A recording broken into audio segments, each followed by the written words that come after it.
ನಮಸ್ಕಾರ ಎಲ್ಲರಿಗೂ ನಾಗುಮಾಯಿ ಚಾನಲ್ಗೆ ಸ್ವಾಗತ. ಬನ್ನಿ ಇವತ್ತು ಮದುವೆ ಮನೆಯಲ್ಲಿ ಮಾಡುವ ಬೇಳೆ ರಸ ಮಾಡೋದು ತೋರಿಸ್ತಾ ಇದ್ದೀನಿ. ಇದು ಸೌತ್ ಇಂಡಿಯನ್ ಕಡೆ ತುಂಬಾ ಫೇಮಸ್. ಇದು ಕಲ್ಯಾಣ ರಸ ಅಂತಲೂ ಕರೀತಾರೆ. ಸೊ ತುಂಬಾ ಸೂಪರಾಗಿ ಇರುತ್ತೆ, ಮಾಡುವುದು ಸುಲಭನೇ. ಬನ್ನಿ, ಮದುವೆ ಮನೆಯಲ್ಲಿ ಕೂತ್ಕೊಂಡು ಅನ್ನ ರಸ ತಿನ್ನೋ ಥರನೇ ಫೀಲ್ ಆಗುತ್ತೆ, ಅಷ್ಟು ಚೆನ್ನಾಗಿರುತ್ತೆ. ಸೊ ಇವಾಗ ಯಾವ ರೀತಿ ಮಾಡೋದು ಅಂತ ನೋಡ್ಕೊಂಡು ಬರೋಣ. ಈ ವಿಡಿಯೋ ನೋಡಿದ್ಮೇಲೆ ಈ ವಿಡಿಯೋ ಇಷ್ಟ ಆದರೆ ಒಂದು ಲೈಕ್ ಮಾಡಿ, ಶೇರ್ ಮಾಡಿ, ಮತ್ತು ಕಮೆಂಟ್ ಮಾಡಿ, ಮತ್ತು ಮರೆಯದೇ ಸಬ್ಸ್ಕ್ರೈಬ್ ಮಾಡಿ. ಒಂದು ಕುಕ್ಕರಿಗೆ ಅರ್ಧ ಕಪ್ ಆಗೋಷ್ಟು ಬೇಳೆ ಹಾಕ್ಕೊಳ್ತಾ ಇದ್ದೀನಿ. ಇದನ್ನು ವಾಶ್ ಮಾಡಿ ಒಂದು 5ರಿಂದ 6 ವಿಸಿಲ್ ಕೂಗಿಸ್ಕೊಳ್ಳೋಣ.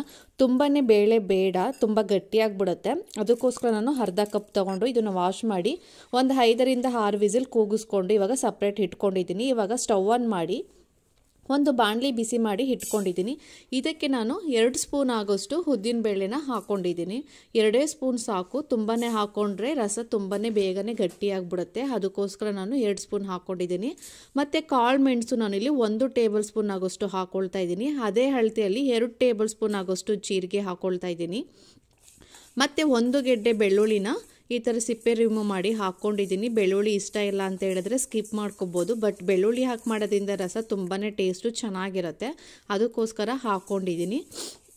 ಇವಾಗ ಚೆನ್ನಾಗಿ ಇದನ್ನು ಲೋ ಮೀಡಿಯಮಲ್ಲಿ ಇಟ್ಕೊಂಡು ಚೆನ್ನಾಗಿ ಫ್ರೈ ಮಾಡ್ಕೋಬೇಕಾಗುತ್ತೆ. ಒಂದು 3ರಿಂದ 4 ನಿಮಿಷ ಫ್ರೈ ಮಾಡಿಕೊಂಡ್ರೆ ಸಾಕು.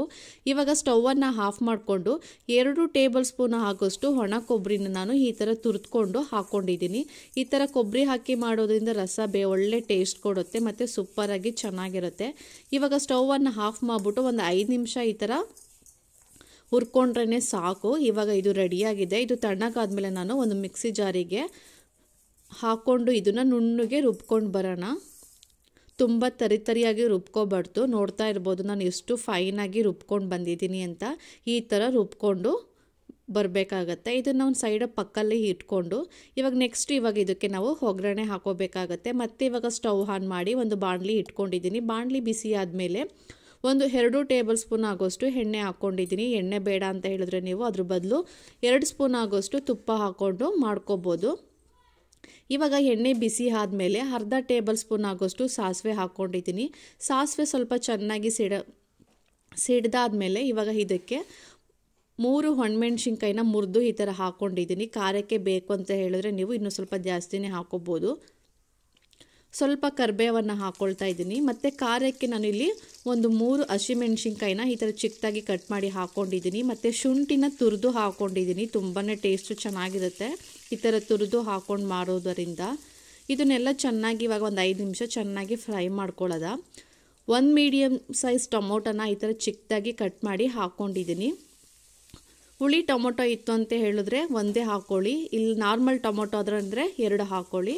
ಚಿಕ್ಕದಾಗಿ ಕಟ್ ಮಾಡ್ಕೊಂಡು ಹಾಕ್ಕೊಂಡು ಚೆನ್ನಾಗಿ, ಅಂದರೆ ಟೊಮೊಟೊ ಸ್ವಲ್ಪ ಸಾಫ್ಟಾಗಿ ಬರಬೇಕು, ಅಲ್ಲಿಗಂಟ ಚೆನ್ನಾಗಿ ಫ್ರೈ ಮಾಡ್ಕೋಬೇಕಾಗತ್ತೆ. ಸ್ವಲ್ಪ ರುಚಿಗೆ ತಕ್ಕಷ್ಟು ಉಪ್ಪನ್ನು ಹಾಕ್ಕೊಂಡು ಇವಾಗ ಚೆನ್ನಾಗಿ ಫ್ರೈ ಮಾಡ್ಕೋಬೇಕು.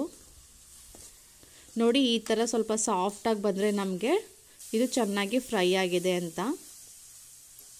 ಇವಾಗ ಸ್ಟವನ್ನು ನಾವು ಇವಾಗ ಲೋ ಮೀಡಿಯಮಲ್ಲಿ ಇಟ್ಕೊಂಡು ನಾವು ಆವಾಗಲೇ ಪುಡಿ ಮಾಡಿ ಇಟ್ಕೊಂಡಿದ್ವಲ್ಲ ಅದನ್ನು ನಾನಿಲ್ಲಿ ಒಂದು 3ರಿಂದ 4 ಟೇಬಲ್ ಸ್ಪೂನ್ ಆಗೋಷ್ಟು ಹಾಕ್ಕೊಳ್ತಾ ಇದ್ದೀನಿ. ಹಾಕ್ಕೊಂಡು ಒಂದು 2 ನಿಮಿಷ ಚೆನ್ನಾಗಿ ಫ್ರೈ ಮಾಡ್ಕೊಳ್ಳೋದ. ಇವಾಗ ಇದಕ್ಕೆ ಬೇಳೆ ಕಟ್ಟಿನ ರಸನ ಮಿಕ್ಸ್ ಮಾಡ್ಕೊಳ್ಳೋಣ. ನೋಡ್ತಾ ಇರ್ಬೋದು ಬೇಳೆ ಎಷ್ಟು ಚೆನ್ನಾಗಿ ಬೆಂದಿದೆ ಅಂತ. ಈ ಥರ ಚೆನ್ನಾಗಿ ಬೇಯಿಸ್ಕೋಬೇಕಾಗತ್ತೆ. ಇವಾಗ ಇದನ್ನು ಮಿಕ್ಸ್ ಮಾಡಿಕೊಂಡು ಚೆನ್ನಾಗಿ ಹೈ ಫ್ಲೇಮಲ್ಲಿ ಇಟ್ಕೊಂಡು ಚೆನ್ನಾಗಿ ಮಿಕ್ಸ್ ಮಾಡ್ಕೋಬೇಕು. ಇದಕ್ಕೆ ಸ್ವಲ್ಪ ಅರಿಶಿನ ಹಾಕ್ಕೊಳ್ತಾ ಇದ್ದೀನಿ, ಸ್ವಲ್ಪನೇ ಹಿಂಗನ್ನು ಹಾಕ್ತಾಯಿದ್ದೀನಿ. ತುಂಬಾ ಟೇಸ್ಟು ಚೆನ್ನಾಗಿರುತ್ತೆ ರಸಮ್ಗೆ ಈ ಥರ ಹಿಂಗಾಕಿ ಮಾಡೋದರಿಂದ. ಇದಾದಮೇಲೆ ನಾನು ಸ್ವಲ್ಪ ಗೋಲಿ ಗಾತ್ರದಷ್ಟು ಹುಣಸೆಹಣ್ಣು ಹಾಕ್ಕೊಳ್ತಾ ಇದ್ದೀನಿ.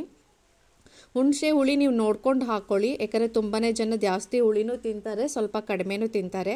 ಹುಳಿ ಇಷ್ಟ ಇಲ್ಲ ಅಂತ ಹೇಳಿದ್ರೆ ಸ್ಕಿಪ್ ಮಾಡಿಕೊಂಡು ಅದ್ರ ಬದಲು ನೀವು ನಿಂಬೆ ರಸನ ಬೇಕಾದ್ರೆ ನೀವು ಸೇರಿಸ್ಕೋಬೋದು. ಇವಾಗ ಇದನ್ನು ಒಂದು 5ರಿಂದ 10 ನಿಮಿಷ ಚೆನ್ನಾಗಿ ಕುದಿಸ್ಕೊಳ್ಬೇಕಾಗತ್ತೆ.